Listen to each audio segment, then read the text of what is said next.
జాప్యం చేయడం వల్లనే కాంగ్రెస్ ప్రభుత్వం మళ్ళా అధికారంలోకి రావడం వల్లనే ఇప్పుడు రైతు ఆత్మహత్యలు జరుగుతున్నాయి, నేతన్నల ఆత్మహత్యలు జరుగుతున్నాయి. ప్రతి దానికి కాంగ్రెస్ ప్రభుత్వమే కారణం. అయితే ఇప్పుడు కాంగ్రెస్ ప్రభుత్వం ఇలా చెప్తే ఒక మాట అంటుంది. ఏమంటున్నారంటే కాంగ్రెస్ నాయకులే చాలా మంది అంటున్నారు.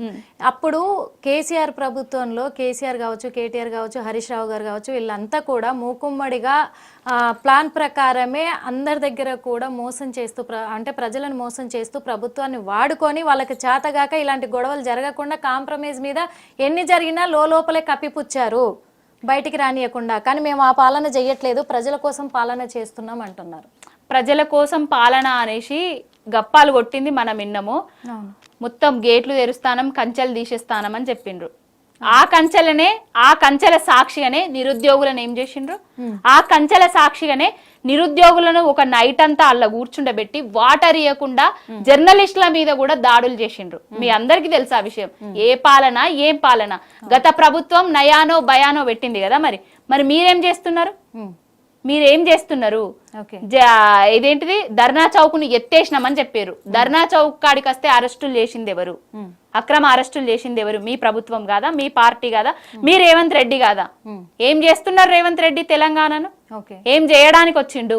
తెలంగాణ అంటేనే రేవంత్ రెడ్డికి ఇష్టం లేదు. ఆనాడు ఉద్యమ ద్రోహిగా పనిచేసిండు రేవంత్ రెడ్డి. ఉద్యమకారుల మీద రైఫిల్ ఎక్కుపెట్టిండు రేవంత్ రెడ్డి. ఆనాడు సోనియా గాంధీని బలిదేవత అన్నాడు, రాహుల్ గాంధీని పప్పు అన్నాడు. ఆ బలిదేవతకును ఆ పప్పుకు సంచులు మోసే పిసిసి ప్రెసిడెంట్ తీసుకొచ్చుకున్నాడు. మళ్ళా ముఖ్యమంత్రి అయిండు. ఆయనకు మాటలు మార్చడము, ఆయనకు వేరే వాళ్ళ పార్టీల మీద బురద జల్లడము, వ్యక్తిగత విమర్శలు చేయడము ఆయనకు వెన్నతో పెట్టిన విద్య. బాబు చంద్రబాబు నాయుడి కనుసన్నల్లో నడుస్తున్నాడు ఈ రేవంత్ బాబు. అంటే ఏపీ ప్రభుత్వానికి ఇప్పుడు తెలంగాణ ప్రభుత్వం ముడిపడి ఉందంట. Yes, correct. అదే 100% నిజం. ఏపీ ప్రభుత్వానికి తెలంగాణ ప్రభుత్వానికి ముడిపడి ఉన్నది.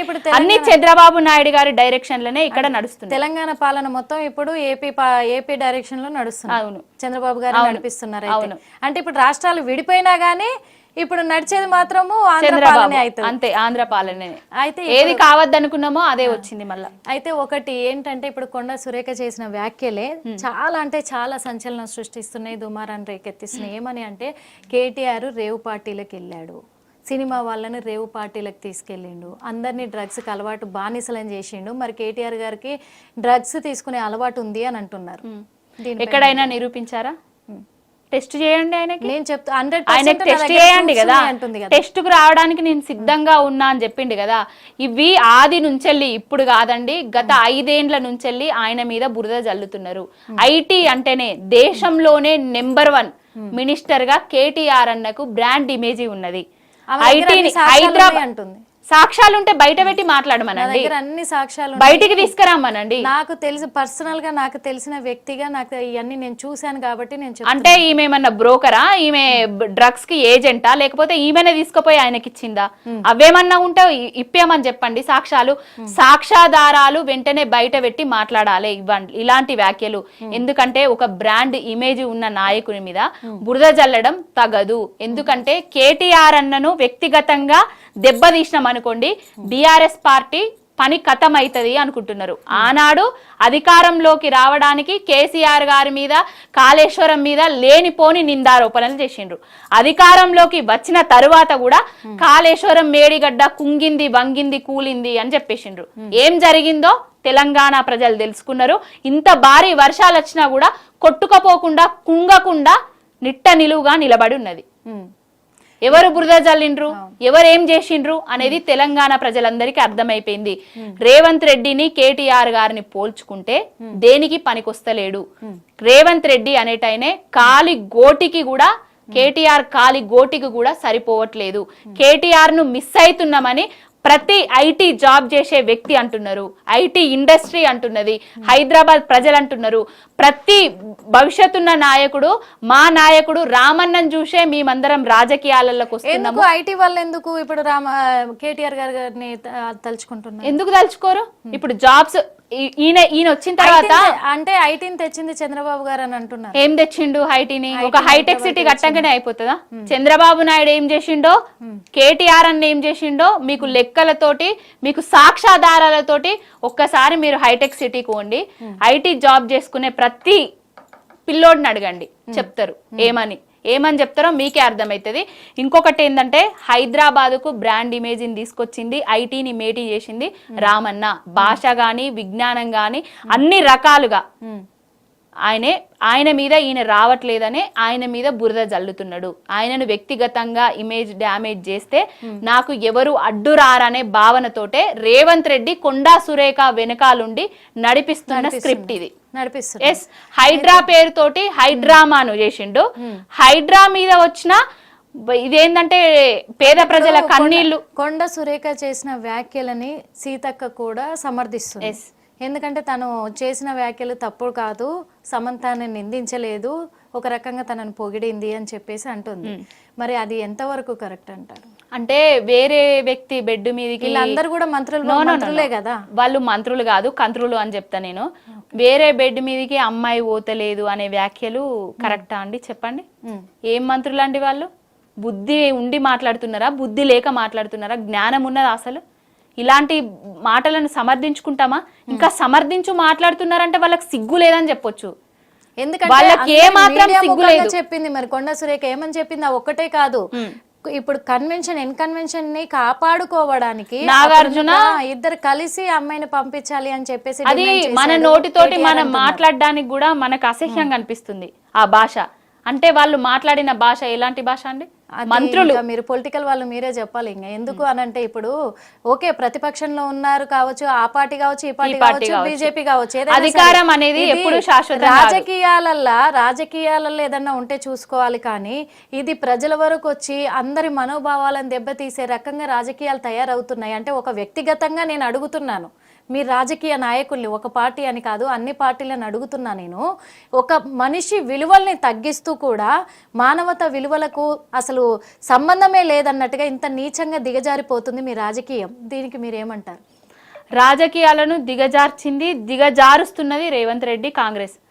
ఇదివరకు కాంగ్రెస్ రాహుల్ గాంధీ పుట్టుకను అవమానించినప్పుడు, ఒక అస్సాం ముఖ్యమంత్రి రాహుల్ గాంధీ పుట్టుకను అవమానించినప్పుడు కేసీఆర్ గారు ఎవ్వరు మాట్లాడకపోయినా కూడా, ఆయన కాంగ్రెస్ నాయకుడు అయినా కూడా ఆయనకు సపోర్ట్ చేసి మాట్లాడిన సంస్కృతి ఆయన గొప్పతనానికి నిదర్శనం అది. ఇప్పుడు వీళ్ళు వచ్చిన తర్వాత వ్యక్తిగత విమర్శలు, దాడులు, ఇంట్లో ఉన్నలను బయటికి తీసుకురావడం, వాళ్ళ పేర్లు బజార్లో పెట్టడం, పెళ్ళైన వాళ్ళను కూడా ఆడవాళ్లను బయటికి లాగడం. రేపు వాళ్ళ భర్తలు వాళ్ళ నుంచి విడిపోతే వీళ్ళ బాధ్యుల ఎవరు చెప్పండి? వాళ్ళ సంసారాలు కూలిపోతే వీళ్ళు బాధ్యత వహిస్తారా? ఏం చేస్తారు? ఇలాంటి ఇప్పటికైనా కూడా ఈ నీచులు, ఈ చెండాలులు ఇలాంటి వ్యాఖ్యలను బంద్ చేసి పాలన మీద దృష్టి పెట్టాలి. అటెన్షన్ డైవర్షన్ పాలిటిక్స్ కాకుండా తెలంగాణ ప్రజలకు వీళ్ళు ఏమిస్తా అన్నారు, ఏం చేస్తా అని మసిపూసి మారేడుకాయ చేసి అధికారంలోకి వచ్చిండ్రు. ఆ హామీలను నెరవేర్చే తెలివి లేక, దమ్ము లేక, ధైర్యం లేకనే ఈ డైవర్షన్ పాలిటిక్స్ కి తెరలేపుతాండ్రు. సిగ్గేమైనా ఉండేది ఉంటే ఈ రేవంత్ రెడ్డికి ఈ అటెన్షన్ డైవర్షన్ పాలిటిక్స్ ను బంద్ చేసి ప్రజల మీద దృష్టి పెట్టాలని కోరుకుంటాను. ఇప్పుడు హైడ్రా గురించి మీరు ఎత్తారు కాబట్టి నేను అడుగుతున్నాను. హైడ్రా అనే సిస్టమ్ ఒకటి రేవంత్ రెడ్డి గారు తీసుకొచ్చారు, దాని మీద అల్లకల్లోలం అయిపోతుంది ప్రజలు కూడా. కాకపోతే ఎవరిని వదలను అని అంటున్నాడు, అది పెద్దవాళ్ళు కానీ చిన్నవాళ్ళు కానీ ఎవరిని వదలను అని అంటున్నాడు. ఇది కేవలం సుందరీకరణ కోసమే చేస్తున్నాము, ఇదంతా కూడా చెరువుల్ని పూర్తి చేసి బీఆర్ఎస్ ప్రభుత్వం మొత్తం కబ్జాలు చేసి అప్పుడు అమ్ముకున్నారు, అందుకనే పర్మిషన్లు వచ్చాయి వాళ్ళకి, ఇప్పుడు ఆ అక్రమాలన్నీ బయట పెడుతున్నా అంటున్నాడు రేవంత్ రెడ్డి. ఎవరిని వదలము అనే రేవంత్ రెడ్డి వాళ్ళ అన్నా తమ్ముళ్ళని ఎందుకు వదులుతున్నాడండి? ఎందుకు కూల్చట్లేదు? వాళ్ళ అన్నా తమ్ముళ్ళకు ఒక నీతి, పేద ప్రజలకు ఒక నీతి. ఎవరిని వదలను అనే రేవంత్ రెడ్డి కొండారెడ్డి పల్లె ఇల్లు చెరువులున్నది, ఆయన ఇల్లు ఎందుకు వదులుతున్నాడండి?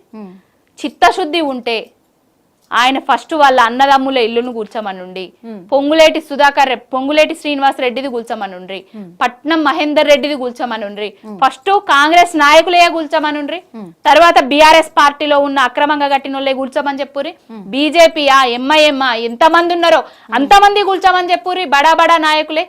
పేద ప్రజలు సొంతింటి కళ అనేది ఎంత అదో మనకు అందరికి తెలుసు. బడుగు బలహీన వర్గాలకు చెందిన వాళ్ళందరూ మూసి చుట్టూ ఉన్నోళ్ళందరూ వాళ్ళ ఇండ్ల మీద పడితే వీళ్ళకి ఏమొస్తుంది? ఈ రాక్షసానందం ఎందుకు? ఇప్పుడు వాళ్ళకి ఏదైనా ప్రత్యామ్నాయం చూపెట్టాలి కదా. సుందరీకరణ అంటారు కదా, అది సుందరీకరణ కాదు, కాంగ్రెస్ నాయకుల సుందరీకరణ, జేబుల సుందరీకరణ కోసమే ఈ మూసి సుందరీకరణ అని చెప్తున్నా నేను. ఇప్పుడు వాళ్ళకి ప్రత్యామ్నాయం ఉండదు, వాళ్ళ ఇల్లు కూలుస్తారు. బతుకమ్మ పండుగ ముందట ఆడబిడ్డలు అందరు వచ్చి ఇండ్లలోకి పోవాలి. ఏ ఇంటికి పోతారు ఇప్పుడు? కూల్చిన ఇండ్లకు ఎక్కడికి పోయి ఉండాలి? వాళ్ళందరూ ఎక్కడికి రావాలి? అంటే పేదోళ్ళ ఇండ్లేమో కూలాలి, పెద్దోని ఇండ్లేమో అట్లనే ఉండాలి. పెద్దోడు ఎప్పటికి పెద్దోడయ్యే పోవాలి, పేదోడు ఎప్పటికి పేదోని లెక్కనే చిట్టీలో లేకపోతే బ్యాంకులలో లోన్లు తీసుకోనో కట్టినోడు గరీబోడు అందరూ రోడ్ల మీద వచ్చి ఉండాలి. వాళ్ళకి ప్రత్యామ్నాయం లేదు, ఒక నష్టపరిహారం లేదు. వాళ్ళకి చెప్పకుండా చేయకుండా ఇంటి ముందరికి వచ్చి RRX ఏదో సంథింగ్ రాసేసి బోర్డులు వేసేసి ఇల్లు ఖాళీ చేయమని బుల్డోజర్లను తెస్తారు, కూలగొడతారా? ఎక్కడి న్యాయం అండి? బుల్డోజర్లను తెచ్చి కూలగొట్టినప్పుడు ప్రజలు ఒక వ్యాఖ్యలు చేసిన, అంటే అందరూ అడ్డుకుంటున్నారు, బుల్డోజర్లకు కూడా అడ్డుకుంటున్నారు, రోధిస్తున్నారు, చాలా బాధపడుతున్నారు. ఆ బాధలో నుంచి కేసీఆర్ రావాలి అంటున్నారు. దీన్ని ఎలా తీసుకుంటారు? ప్రతి ఒక్కరికి ఇప్పుడు నెల రోజులల్లనే రైతులందరూ కేసీఆర్ రావాలి, పంటలకు నీళ్ళు ఇస్తలేడు రేవంత్ రెడ్డి, యాసంగి పంటను ఎండబెట్టిండు అని అన్నారు. రైతులకు తెలిసిపోయింది.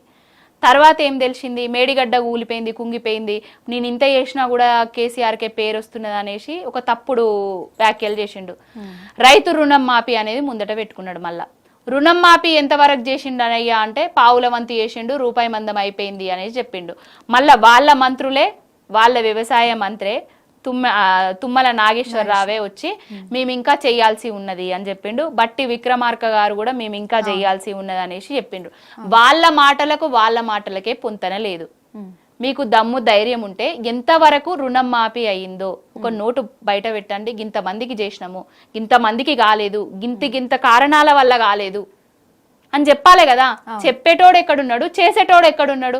ఈయన గాలి మోటార్ల మీద 23 సార్లు ఢిల్లీకి పోవడానికే, అక్కడున్న నాయకులను చుట్టూ ప్రదక్షిణలు చేయడానికే ఈయనకు టైం సరిపోతలేదు. ఇంకెక్కడ ప్రజలను ఆదుకుంటాడండి? హరీష్ రావు కూడా, ఇప్పుడు హరీష్ రావు గారు ఈ ప్రజల కోసం బయటకు వచ్చారు, హైదరాబాద్ బాధితుల కోసం బయటకు వచ్చారు, పరామర్శలు అన్ని కూడా చేశారు. కేటీఆర్ అన్న కూడా మొన్న వెళ్ళడం జరిగింది గోల్నాకకు, వెళ్తే కూడా చాలా రభస జరిగింది మొత్తం కాన్వాయ్ పైన అదంతా కూడా. అయితే హరీష్ రావు గారు ఒక మాట అన్నారు, మీ ఇండ్లపైకి బుల్డోజర్లు వచ్చే ముందు మా ప్రాణాలు మేము అడ్డేస్తాం, మా మీదకి వచ్చినాకే మమ్మల్ని బుల్డోజర్లు దాటుకొని మీ ఇంటి దాకా రావాలి అని అన్నారు. ఆ మాటలకు రేవంత్ రెడ్డి కొన్ని వ్యాఖ్యలు చేశారు.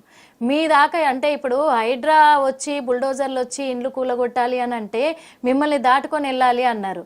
మీ ఒక్కొక్కరిని చంపడానికి నేను ఎన్ని బుల్డోజర్లు కొనాలి? మిమ్మల్ని చంపాలంటే, మిమ్మల్ని కూల్చాలంటే నాకు బుల్డోజర్లు అవసరమా? అవసరమే లేదు అన్నాడు. కుక్కలు జాలు 10 అన్నాడు. అంటే దీన్ని ఎలా తీసుకుంటుంది? పిచ్చోని చేతిలో రాయి లెక్కున్నది తెలంగాణలో కాంగ్రెస్ పార్టీ. ఇది పిచ్చోని చేతిలో రాయి. ఆ రాయి ఎవరికి తగులుతుందో, ఏం తగులుతుందో, ఏమైతుందో ఎవరికి అర్థమే కాదు. ఎక్కడ ఇసురుతున్నాడో కూడా అర్థమైతలేదు. ఎవరిని చంపుతాడండి? ఎక్కడి నుంచి వచ్చిండండి రేవంత్ రెడ్డి? తెలంగాణ ఉద్యమకారుల మీద రైఫిల్ ఎక్కువ పెట్టొచ్చిండండి రేవంత్ రెడ్డి. ఎక్కడిదండి ఆయనకు ఉన్న రైట్? ఏమున్నది ఆయనకు? అసలు తెలంగాణని పాలించే రైట్ ఉంది ఆయనకు? కాంగ్రెస్ వాళ్ళకు బుద్ధి లేక, కాంగ్రెస్ లో ఉన్న నాయకులకు, ఉద్యమకారులకు బుద్ధి లేక ఆ దరిద్రుడిని గద్దెనెక్కించి ఆయన కింద వీళ్ళు పనిచేస్తున్నారు. ఒక్కొక్క ఉద్యమకారుడు తెలంగాణ కోసం కొట్లాడిన వాళ్ళు, వాళ్ళు ఎంతమంది కొట్లాడినరో మనకు తెలుసు. వాళ్ళెవరు లేరనా మరి ఈ రేవంత్ రెడ్డికి ఇచ్చింది? పిచ్చోని చేతిల రాయి లెక్కున్నది. ఇప్పటికైనా ఆ సోనియా గాంధీ, ఆ రాహుల్ గాంధీకి ఇంతగానం ఉండేది ఉంటే ఈయనను గద్దె నుంచి దించుతారు. ఆయననేమో అక్కడ ఢిల్లీ లెవెల్లా మాటలు దంచుతాడు. బుల్డోజర్లు వద్దు మనకు, నఫరత్ కా బజార్ మే మొహబ్బత్ కా దుకాన్ కోలా అని చెప్తాడు. నఫరత్ కా బజార్ ఏంటిదో, మొహబ్బత్ కా దుకాన్ ఏందో మనం ఇక్కడ చూస్తే మనకు అర్థమవుతుంది.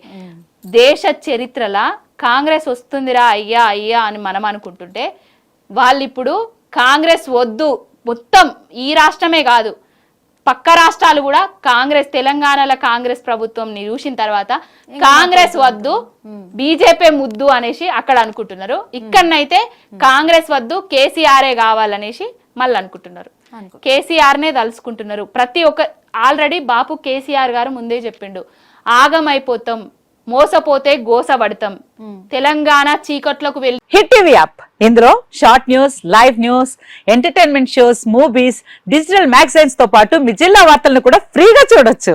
ఇంకెందుకు ఆలస్యం, వెంటనే హిట్ టీవీ యాప్ ని డౌన్లోడ్ చేసుకుని ఫ్రీగా ఎంటర్టైన్మెంట్ పొందండి. Hit TV app. Hit TV app. Please download Hit TV app. Hit TV app ని ఫ్రీగా డౌన్లోడ్ చేసుకొని ఎంజాయ్ చేయండి. మీకు నచ్చిన ఎంటర్టైన్మెంట్ కోసం హిట్ టీవీ యాప్ ని ఫ్రీగా డౌన్లోడ్ చేసుకుని ఎంజాయ్ చేయండి. హిట్ టీవీ యాప్ ని డౌన్లోడ్ చేసుకుని ఆస్వాదించండి, ఆశీర్వదించండి. ఇంతమంది సెలబ్రిటీలు హిట్ టీవీ యాప్ ని డౌన్లోడ్ చేసుకోండి అని చెప్తున్నారంటే ఎంత మంచి యాప్ ఆలోచించండి. అమెరికా అమెరికా అమెరికా అమెరికాలో చదవాలనుకునే వాళ్ళకి విశ్వసనీయమైన పేరు మన శౌర్య consultancy. UK Law 1 Year Masters. UK Law 1 Year Masters. 2 years work permit up to 5 years visa. Contact Saurya Consultancy. Contact 89851 89851.